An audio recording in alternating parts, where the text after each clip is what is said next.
S'il choisit la pilule bleue, il s'endormira, et quand il se réveillera, tout sera exactement comme d'habitude. S'il choisit la pilule rouge, il découvrira enfin la vérité. Et je suis ici aujourd'hui pour vous donner cette pilule rouge.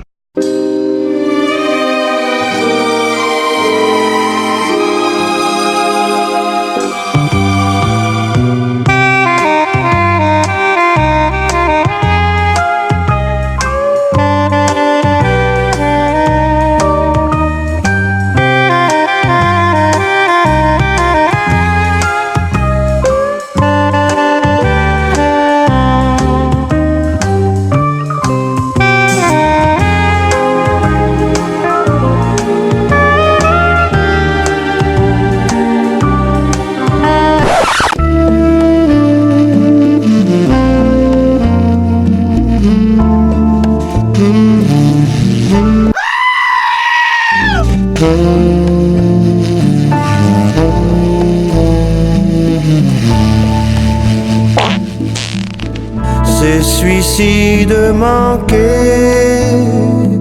le mal de vivre à outrance, vont me faire quitter la France. La tristesse m'envahit et mon âme est meurtrie encore. Entreprise pour la défense des LGBT. Et c'est pas assez du ressort, en tout cas c'est pas assez traité par nos syndicats, par les organisations de la CGT. Appelez-moi bouffon, même quand le cœur n'y est pas, je fais rire.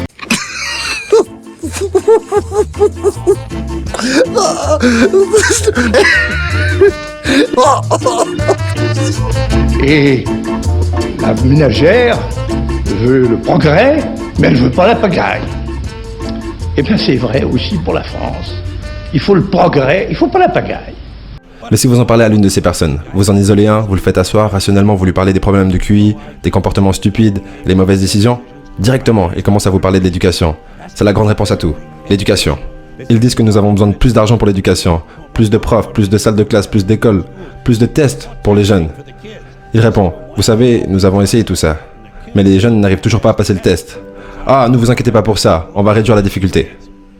Et c'est ce qu'ils font dans beaucoup de ces écoles. Ils réduisent la difficulté pour que plus de jeunes puissent passer les tests. Plus de jeunes passent, l'école a belle allure et tout le monde est content. Le QI du pays chute de 2-3 points de plus, et dans peu de temps, la seule chose dont vous aurez besoin pour aller à l'université, c'est un putain de crayon. T'as un crayon? Ramène ton cul, c'est de la physique. On peut lire que le stoïcisme est une philosophie qui a pour but le bonheur individuel et qui s'appuie sur la tempérance et le détachement. Cette philosophie a été pratiquée par de nombreuses personnes ayant eu du succès. Quelques exemples célèbres sont J.K. Rowling, Tim Ferriss et Nelson Mandela. Et ce n'est pas pour rien car cette philosophie a beaucoup d'avantages. Elle diminue au maximum le stress, elle permet d'être moins réactif et plus rationnel, et elle améliore votre capacité à prendre de bonnes décisions. De plus, c'est notre meilleur allié, à la fois dans des situations stressantes où une concentration maximale est nécessaire. Le stoïcisme est d'ailleurs enseigné à beaucoup de sportifs de haut niveau et de militaires. Chacun se doit de devenir une meilleure personne. Les stoïciens affirmaient que l'on devenait une bonne personne à travers la pratique de 4 vertus. La sagesse pratique, c'est-à-dire la capacité à naviguer dans des situations complexes de manière réfléchie et logique. La justice, c'est-à-dire traiter les autres comme vous voudriez être traités. La tempérance, ou agir avec modération, ni trop peu. Et le courage, c'est-à-dire affronter les challenges de la vie avec moralité et intégrité. Ces vertus sont excellentes, mais le plus important à retenir ici, c'est que pour devenir une bonne personne, on doit s'améliorer continuellement. Si vous pouvez choisir votre réaction aux événements de la vie, vous pouvez faire le choix de toujours être heureux, peu importe ce qu'il se passe. Parce que les propriétaires de ce pays ne veulent pas ça. Je parle des vrais propriétaires là. Les vrais propriétaires, les grosses et riches entreprises, qui contrôlent les choses et qui prennent toutes les décisions importantes. Oubliez les politiciens. Les politiciens sont là pour vous donner l'impression que vous avez la liberté de choisir. Vous ne l'avez pas. Vous n'avez pas de choix. Vous avez des propriétaires. Ils vous possèdent. Ils possèdent tout ce qui existe. Ils sont les propriétaires de toutes les terres importantes. Ils possèdent et contrôlent les entreprises. Il y a longtemps qu'ils ont déjà acheté et payé pour le Sénat, le Congrès, les maisons d'État et les mairies, et ils ont les juges dans la poche. Et ils possèdent toutes les entreprises de médias. Comme ça, ils peuvent contrôler toutes les nouvelles et les informations que vous écoutez. Ils vous tiennent par les couilles. Ils dépensent des milliards de dollars chaque année en faisant du lobbying, pour obtenir ce qu'ils veulent. Alors que nous savons ce qu'ils veulent, ils en veulent plus pour eux et moins pour tous les autres. Mais je vais vous dire ce qu'ils ne veulent pas. Ils ne veulent pas une population de citoyens capables de réfléchir avec logique. Ils ne veulent pas de gens bien informés et bien éduqués, qui sont capables de réfléchir. Ils ne sont pas intéressés par ça. Ça ne les aide pas. C'est contre leur intérêt. C'est ça. Vous savez ce qu'ils veulent? Des travailleurs obéissants. Des travailleurs obéissants. Des gens juste assez intelligents pour faire tourner les machines et faire de la paperasse. Et juste assez bêtes pour passivement accepter tous ces jobs de plus en plus merdiques et moins bien payés. Et les heures interminables, les réductions de bénéfices et les heures supplémentaires. Et votre retraite qui disparaît à la minute où vous allez la récolter. Et maintenant, ils viennent pour l'argent de votre sécurité sociale. Ils veulent votre putain d'argent de retraite. Ils veulent le récupérer pour pouvoir le donner à leurs amis criminels à Wall Street. Et vous savez quoi? Ils l'auront. Ils vous prendront tout, tôt ou tard. Parce qu'ils possèdent ce putain d'endroit. C'est un grand club. Et vous n'en faites pas partie. Vous et moi ne faisons pas partie du grand club. À part ça, c'est le même grand club qui vous lave le cerveau toute la journée en vous disant quoi croire. Toute la journée à vous laver le cerveau à travers leurs médias, en vous disant quoi croire, quoi penser et quoi acheter. La table est inclinée, les gars. Le jeu est truqué. Et personne ne semble remarquer. Personne ne semble s'y intéresser. Parce qu'il faut que vous soyez endormis pour y croire.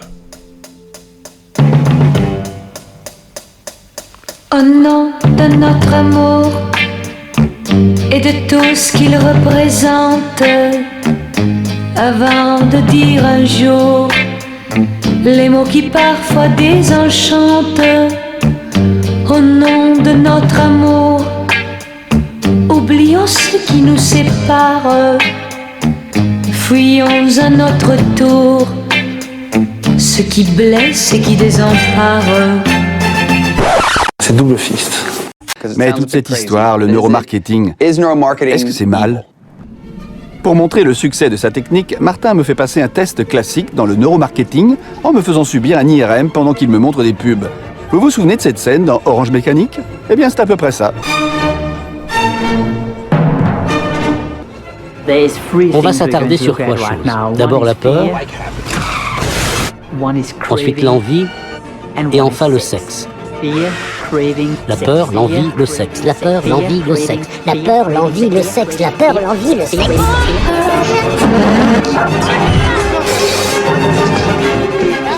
Voyons les résultats. Voici ton cerveau, on y voit une énorme activité cérébrale. Est-ce que tu as eu envie d'un coca après la séance d'IRM? Oui, j'avais envie d'un coca. Je me souviens que tu l'as dit en sortant du studio. Je vais te dire pourquoi. D'accord. Regarde. Les zones rouges et jaunes montrent que tu es très pris par l'image et que ton cerveau est très actif. On te voit même tellement pris émotionnellement qu'il se passe autre chose. Le complexe amygdalien est actif aussi. Cette zone est responsable de deux activités cérébrales. La première, c'est la peur, et la seconde, c'est la production d'un neurotransmetteur appelé dopamine. Et devine quoi? Tu as produit de la dopamine en voyant la pub Coca-Cola. Tu en voulais. C'est une addiction et rien d'autre. Une addiction. C'est pour ça que c'est du neuromarketing. Parce que tu aurais été complètement incapable de m'expliquer ça juste après avoir vu la pub. C'est vrai. Tu crois qu'avec des trucs comme ça, tu manipules les consommateurs dans leur choix? Il y a une chose à ne pas oublier, c'est que le concept même de la pub, c'est la manipulation. Si tu crois être à l'abri en tant que petit consommateur individuel, c'est là que tu es le plus instable et le plus vulnérable. Que faire pour éviter la moindre trace de pub? Dormir. Il ne reste plus que ça.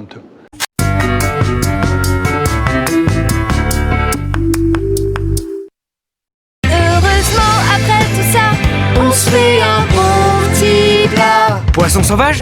Heureusement, il y a Findus.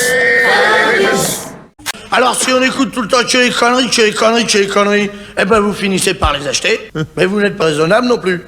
Vous n'êtes pas raisonnable. Alors, quand on pense qu'il suffirait que les gens arrêtent de les acheter pour que ça se vende plus, quelle misère. Parce qu'à TF1, il était chez lui, il était protégé par Martin Bouygues. Il m'a souvent raconté cet épisode en 2007, une réunion de Martin Bouygues avec ses fidèles à TF1, où il avait demandé à ce que tout le monde traite bien Patrick Buisson, et il avait demandé de mettre TF1 au service de l'élection de Nicolas Sarkozy. Et on rappelle que c'est vraiment une autre époque. C'est pas les mêmes 2007. Oui. Il rêve de quelle France? Mais c'est quoi son grand projet? Pardon, excusez-moi. C'est même actionnaire. Oui, exactement. Malgré ce que vous pouvez penser, ces deux cercles ne sont pas égaux.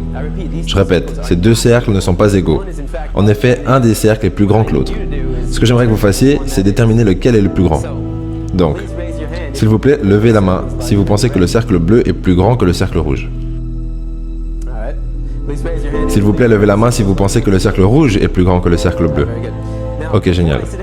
Maintenant, avant que je dise quoi que ce soit à propos de ces deux cercles, quel était votre premier instinct? Qu'ils étaient égaux. Parce qu'ils ont l'air égaux. Et la raison pour laquelle ils ont l'air égaux, c'est parce qu'ils sont égaux. Ces deux cercles sont identiques. Mais j'ai réussi à faire en sorte que vous leviez tous la main pour dire le contraire. Donc, qu'est-ce qu'on peut en apprendre? Que vous pouvez être manipulé comme ça, à croire quelque chose qui va contre votre instinct naturel. Imaginez juste que vous êtes un enfant et qu'on vous a appris que le cercle bleu est plus grand que le cercle rouge. Si vous le dites assez de fois, vous devenez convaincu que c'est le cas. Fin novembre, l'opinion soutenait encore très largement le mouvement des Gilets jaunes, mais aujourd'hui, on est passé de 84 à 55% de soutien selon un dernier sondage. Et puis 2 semaines après, il n'y en a plus 80, puis 70. Moi, depuis le début, ils me font chier les Gilets jaunes. C'est devenu une espèce d'écurie de branquignoles. Mais du coup, on se dit ici approbation, ça veut dire que les Français veulent que le mouvement continue. Alors là, on est à 50-50. Là, il y a effectivement, il y a une coupure. Combien sont-ils à avoir raccroché? Difficile à dire. En tout cas, selon un sondage, plus de 2/3 des Français déclarent avoir pris leur distance avec le mouvement. Poujadisme des Gilets jaunes, échec d'un mouvement qu'on nous a annoncé massif. Toute cette haine, toute cette bêtise avant, on ne l'entendait pas, puisque pour aller à la télévision ou aller dans la presse que vous venez de dire, il fallait avoir un certain niveau de pensée,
Vous savez que vous pouvez être influencé, quel que soit votre niveau social ou votre niveau d'éducation, quel que soit votre sexe, par ce que pense, dit ou fait la masse.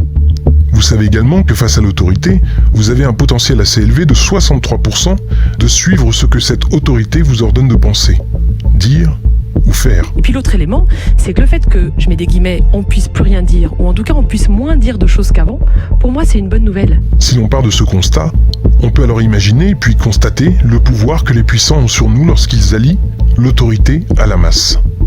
Vous me voyez venir, pas vrai? Si l'on considère qu'une célébrité, un studio, une saga ou même un film sont assez influents pour soulever les émotions de la masse, au point de réussir à créer de nouvelles tendances, de nouvelles modes, de nouveaux comportements, de nouveaux désirs, et d'être suivis par des millions de personnes, il est tout à fait acceptable d'affirmer qu'ils en deviennent une autorité, et c'est leur idéologie que je tenterai de décoder le mois prochain dans le 3e épisode de ma série Apprenez à voir.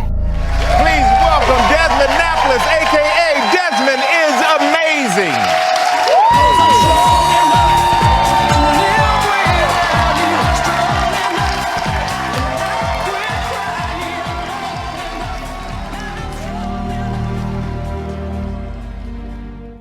La gauche qui nous dit d'aller au G7 à Biarritz pour être transformé en ketchup par les milices de l'argent sale. La gauche qui nous aime bien saignant, qui a pratiqué l'épuration politique dans les cortèges. Hein. Elle ne supportait pas de voir certains éléments qui la contrariaient, cette gauche. Qu'elle assume cette gauche maintenant. Non, hein. c'est pas assumé. Oui.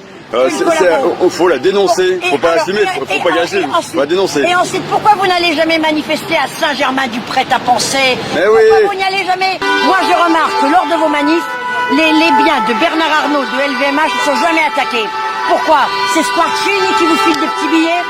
Squarcini Chine, le super poulet, l'ex-super flic, qui menace la société de surveillance et qui assure la sécurité des personnes de Bernard Arnault, de sa famille et des biens, est-ce que c'est lui qui vous file un peu de pognon? Donc on commence à trouver que la casse, elle est ciblée. Alors elle est ciblée parce que certains n'ont pas payé. Est-ce qu'il n'y aurait pas un racket là-dessus? Non mais il y a des questions à se poser. Vous vous posez des questions. Vous posez les questions qui n'ont pas lieu d'être. Nous on se pose des questions concrètes. Alors, puisque c'est ça les gilets jaunes, moi j'ai pas attendu les gilets jaunes pour agir et je continuerai à agir.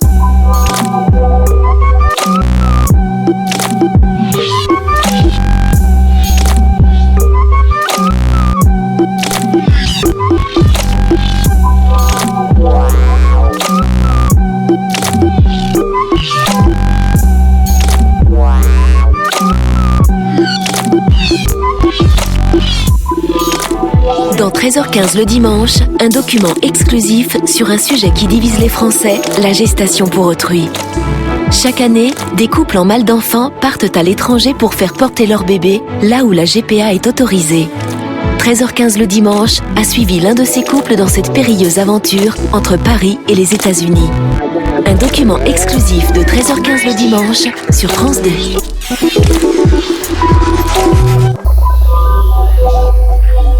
Je trouve que l'histoire des mères porteuses, mais c'est scandaleux, c'est de la prostitution. J'appelle ça de la prostitution. Les femmes ont le droit d'être prostituées, ont le droit de vendre leur corps. Et bien là, elles vendent leur corps pour faire des enfants. C'est réservé à qui? On a vu des chiffres, 100 000 euros, 60 000 euros, 80 000 euros. Ça veut dire que faut être très riche. Ça va être une marchandisation totale et absolue des corps. Et on ira chez la mère porteuse comme on va chez McDo. Simplement, ça coûte 100 fois plus cher. Faut arrêter. Ce sera de la marchandisation. C'est de l'exploitation capitaliste. Et je suis très étonné de voir que nos progressistes...